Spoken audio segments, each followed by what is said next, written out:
Now next part is important, amortization of intangible assets. So amortization दो policies होती है. First is SLM basis over the period of 10 years and second is ratio of expected cash inflows.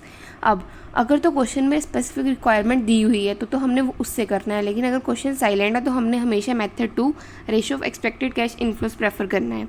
Now what is the first method? SLM basis over the period of 10 years. So longer or shorter period than 10 years can be used, but valid reason should be given by entity. Like in some cases there should be mentioned that legal life of business is 11 years or 5 years, then we can take that, means valid reason should be there. Now what are the entries?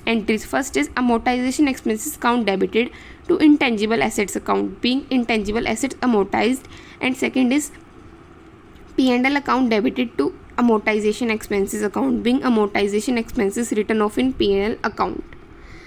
Now there is an example of second method which we have mentioned, ratio of expected cash inflow वाला. इसमें हम कैसे calculate करेंगे? Like ये है कि question में हमें ओरिजिनल कॉस्ट दी है 80 लाख और उसकी अमोर्टाइजेशन एक्सपेंसेस है जो 2 साल की वो 20 लाख है. मीन्स 8 years उसकी लाइफ है तो 2 साल की उसकी 20 लाख बन गई. अब उसकी carrying amount at the end of 2 years 60 lakh हो गई.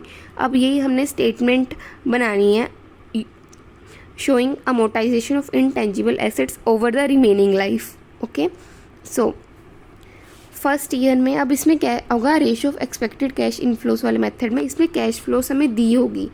These are expected cash flow, this will be given in question की फर्स्ट ईयर में इतनी हुई, सेकेंड में इतनी, थर्ड में इतनी, फोर्थ में इतनी, फिफ्थ में इतनी. हमने क्या करना है? इन जो कैश फ्लोज को है इसको रेशियोस में कन्वर्ट करना है. लाइक इस क्वेश्चन में 36, 46, 44, 40, 34 इसको ऐसे रेशियोस में कन्वर्ट कर लिया. 18, 23, 22, 20, 17 और इसका टोटल कर लिया. अब अमोर्टाइजेशन एक्सपेंस कैसे कैलकुलेट होगा? तो इसका फॉर्मूला है carrying amount into ratio of cash flow divided by total cash flow ratio. So इस केस में जैसे ये तो मैंने वैसे एग्जाम्पल के लिए बताया है कि अगर नहीं समझ आए, जैसे कैरिंग अमाउंट कितनी है क्वेश्चन में 60 lakh into ratio of cash flow. Cash flow वैसे कितना हुआ है 36 लाख बाय टोटल है 2 करोड़. अब इसको हम रेशियोस में करते हैं. जैसे अब इसकी कैरिंग अमाउंट है हमारे पास 60 लाख. सो 60 लाख इंटू इसकी रेशियो कितनी दी हुई है 18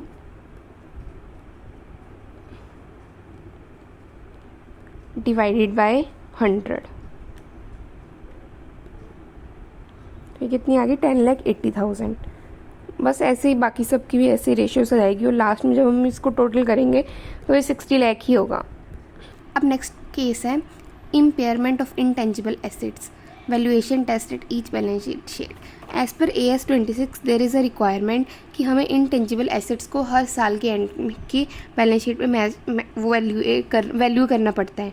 अगर तो डाउनवर्ड वैल्यूएशन हो गई तो हमें लॉस रिकॉग्नाइज करना पड़ता है, लेकिन अगर अपवर्ड वैल्यूएशन हुई तो उसको इग्नोर करते हैं. So as per 26, there is a requirement of valuation of intangible assets at each balance sheet date. If recoverable amount is less than carrying amount, then provide loss in P&L. How we can calculate impairment loss? So impairment loss is equal to carrying amount at balance sheet date minus recoverable amount at balance sheet date. What is the entry? Entry is impairment loss account debited to intangible assets account being downward valuation made, and second is P&L account debited to impairment loss account. Now additional points to be considered. So impairment loss should be applied before computing amortization expenses for the year, and if recoverable amount becomes higher than carrying amount, then we ignore upward revaluation because we can't create revaluation reserve on intangible assets. Now next is explanation on toll roads. If private companies obtains toll road license from government NHAI, then such private company will recognize intangible asset equal to amount of expenditure on toll roads because it is like a license for specified period. Ownership of road remains with government, but private company will amortize its license for toll roads on the basis of following formula. What is the amortization expenses? Expenditure incurred on toll roads into actual revenue during current year divided by total expected revenue. Now, what is the cost of internally generated goodwill?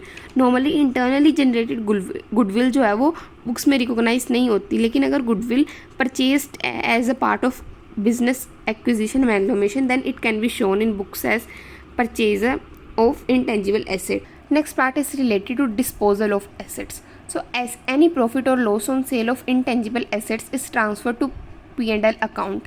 What is the journal entry? Bank account debited with selling price, P&L account debited if there is loss to intangible assets, to P&L if there is profit.